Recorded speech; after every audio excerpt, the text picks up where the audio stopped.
आगे बड़ा सुंदर पावन चैत्र श्री पुरंजनोपाख्यान का आया। नवद्वारम पुरे देही, एक जगह आया है हमारे शरीर में 9 द्वार है, लेकिन एक संत बोले महाराज 10 द्वार हैं, ये 10वां द्वार है ब्रह्मरंध्र। हमारे आपके जब प्राण निकलते हैं तब 9 दरवाजों में से ही किसी द्वार से निकलते हैं। अच्छा, शरीर में 9 द्वार कौन कौन है?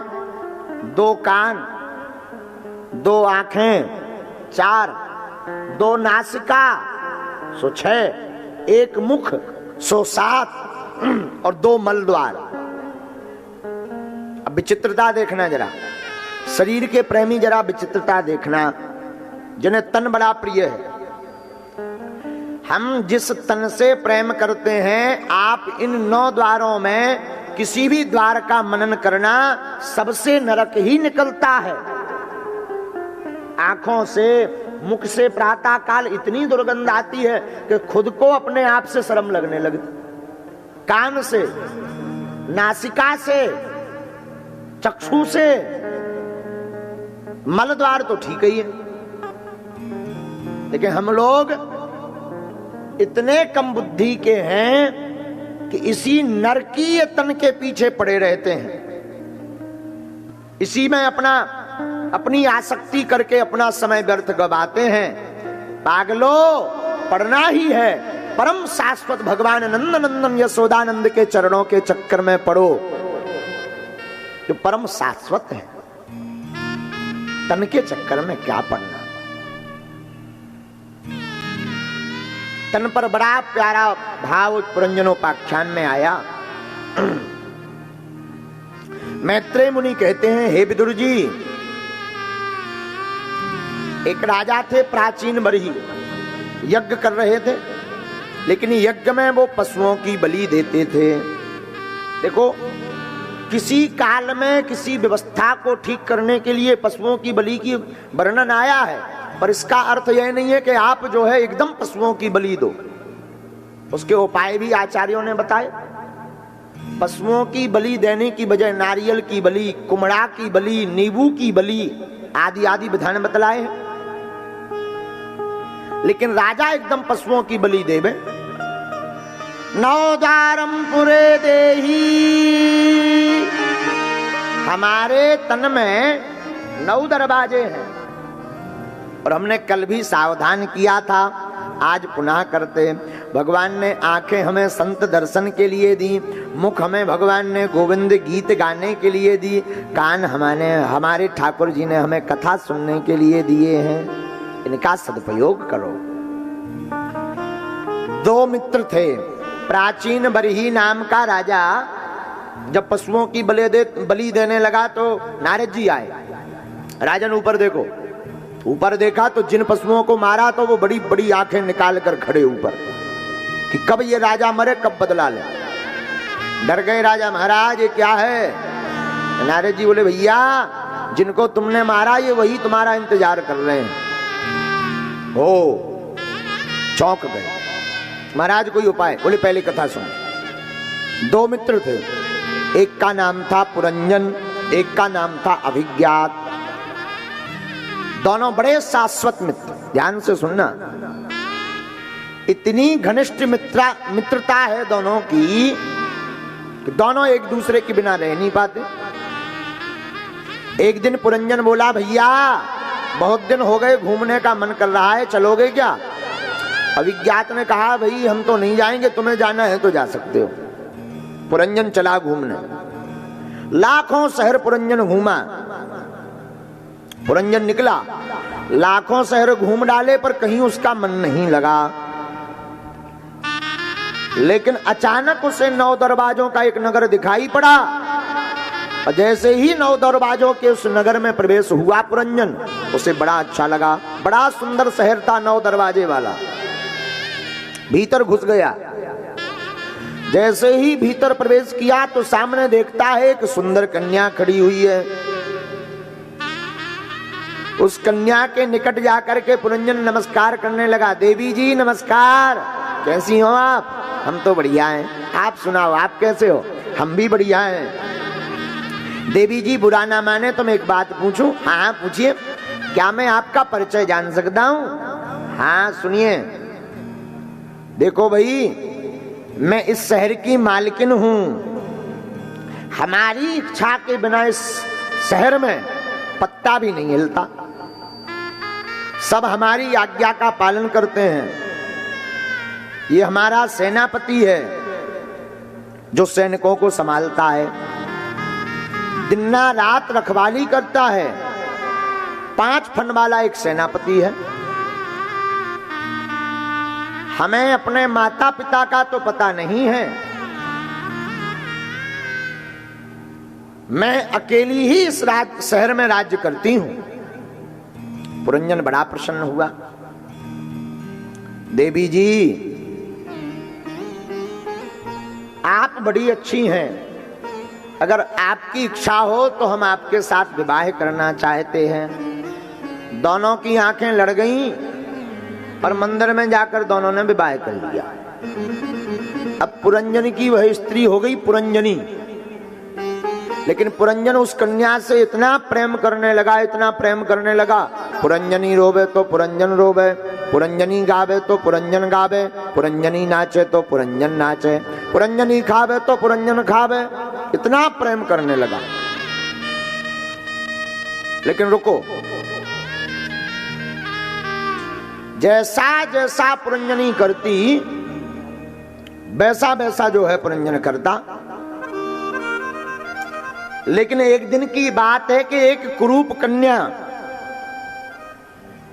इतनी कुरूप थी कि जिस भी व्यक्ति के पास विवाह की बात करने को जाती थी तो दूल्हा देखते ही मना कर देता था दूर से कि हम शादी नहीं करेंगे। और धोखे से अगर शादी की तैयारी हो भी जाए तो जहां मंडप में दूल्हा मुख देके सोई भाग जाए। वो कन्या बड़ी हैरान। उसका नाम था जरा देवी। क्या नाम था? जरा देवी। कोई विवाह नहीं कर रहा उस कन्या से। भागी भागी वो कन्या चंडेबेग नामक एक पुरुष के पास गई। भैया आज से तुम हमारे भैया हो, हम तुम्हारी बहन हैं, हमारी मदद करो, हमारी सहायता करो। नारद जी बोले राजन ध्यान से सुनना कथा। जी महाराज। तुम भैया चंडबेग हमारी मदद करो। क्या मदद? हमसे कोई विवाह नहीं करना चाह रहा। क्यों? ये तो खबर नहीं है। अब तुम ही पता लगवाओ। चलो दे बहन तुम चिंता मत करो, हम तुम्हें वचन देते हैं कि तुम्हारा विवाह होकर रहेगा। एक काम करो, 360 काली काली गंधर्वियां, 360 गोरे गोरे सैनिक ले लो। और ये हमारा एक भाई है जिसका नाम है प्रज्वाल, तुम इसको अपने साथ रखो।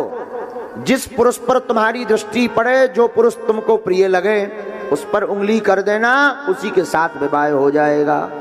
जय हो महाराज आपकी। सोई भागी भागी वह जरा देवी जी गई और उसी नगर में आ गई जहां पर 9 दरवाजे के नगर में पुरंजन रहता था। पुरंजन के ऊपर दृष्टि पड़ गई। पुरंजन दिखने में अच्छा लग गया।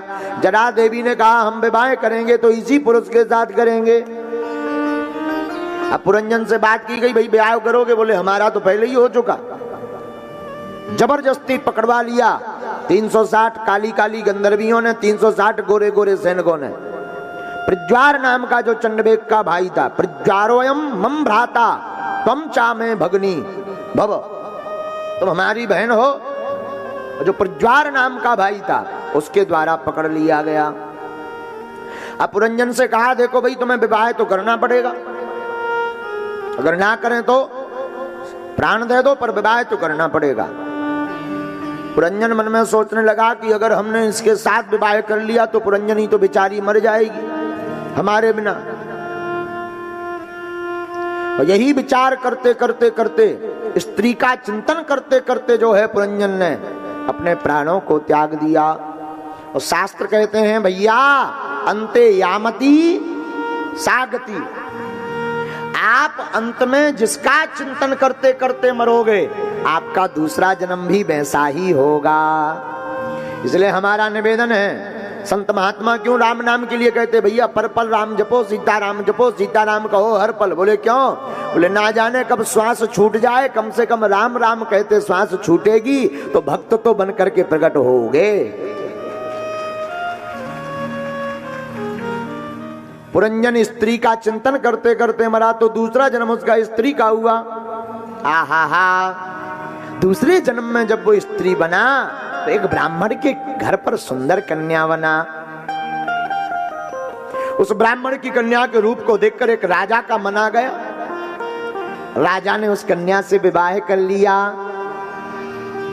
अपने पति के चरणों से बड़ा प्रेम करने लगे पुरंजन स्त्री रूप में।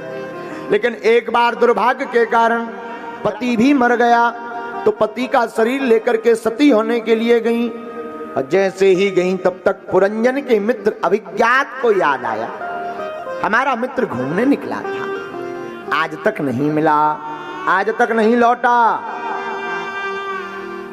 ध्यान से सुनना कथा। तो जैसे ही अभिज्ञात आए तो ये सती होने के लिए तैयार थे। अरे भैया पुरंजन सीताराम, क्या कर रहे हो? मित्र क्या कर रहे हो? तो चौंक गए पुरंजन, क्योंकि ये तो स्त्री भाव में इतने डूब गए थे कि सब भूल गए।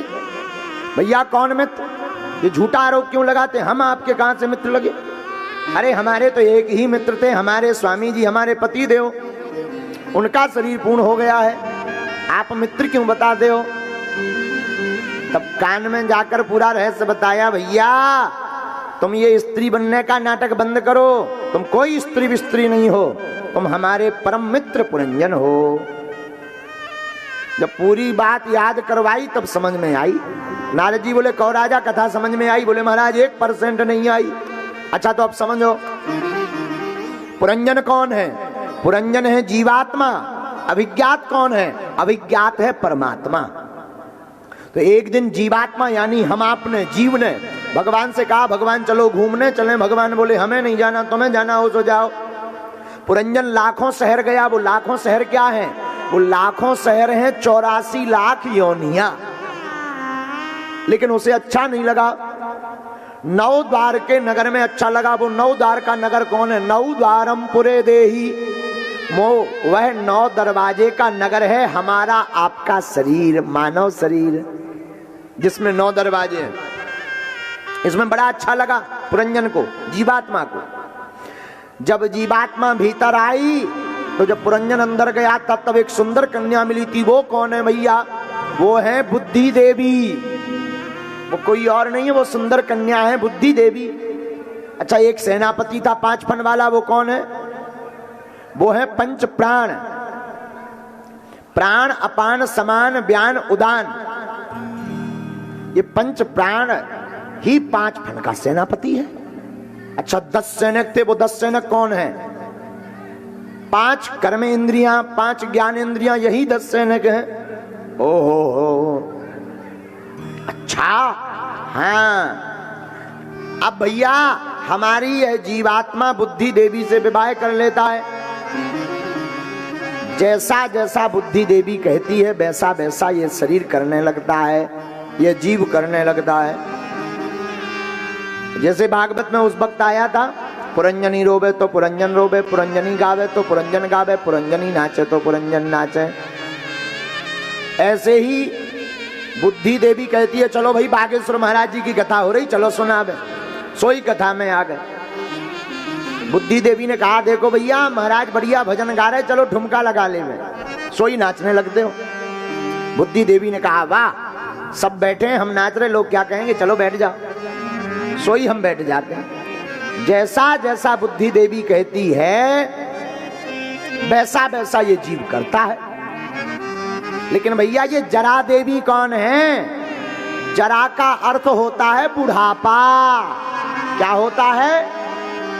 ये जरा देवी है बुढ़ापा। भैया कौन ऐसा व्यक्ति है जो बुढ़ापे से शादी करना चाह रहा हो? कोई चाहता है कि हम बूढ़े हो जाएं? बताओ, यहां बैठा कोई ऐसा जो चाहता हो कि हम बूढ़े हो जाएं? अगर धोखे से बुढ़ापा दिखने भी लगे तो डाई लगाकर काला करके जवान बन जाता है। तो ये जरा नाम की देवी जी हैं बुढ़ापा, इनसे कोई विवाह नहीं करना चाह रहा।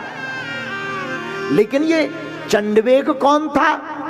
जो चंडवेग जो भाई बना था जरा देवी का, वो है समय।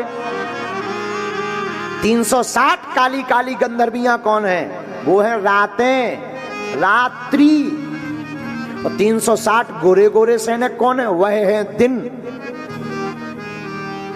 हाँ, समय के अंतर ही दिन और रात होती हैं। तो कब पुरंजन पर आक्रमण हो गया पुरंजन को पता ही नहीं चला। उसी प्रकार व्यक्ति को अपना जन्मदिन याद रहता है, शादी की एनिवर्सरी याद रहती है, पर किसी को ये याद है कि हम फलाने दिन बूढ़े हुए थे? ऐसी डेट है किसी को पता? हाँ जी या ना जी? क्योंकि पता ही नहीं लगता कब बुढ़ापा आ गया है। लेकिन उसी बीच पुरंजन के पास दूसरे जन्म में जब अभिज्ञात आया तब समझ में आया, अभिज्ञात अब डायरेक्ट परमात्मा तो आ नहीं सकते, गुरु और सदगुरु रूप में ही हमारे जीवन में संत आते हैं। जब वो बताते हैं कि तुम हम सब हैं जीवात्मा, भगवान है परमात्मा, यही हमारे सच्चे मित्र हैं, तब हमारी आंखें खुलती हैं और हम भगवान के हो जाते हैं। हा, अब समझ में आ गया राजा को। राजा ने बड़ा धन्यवाद दिया।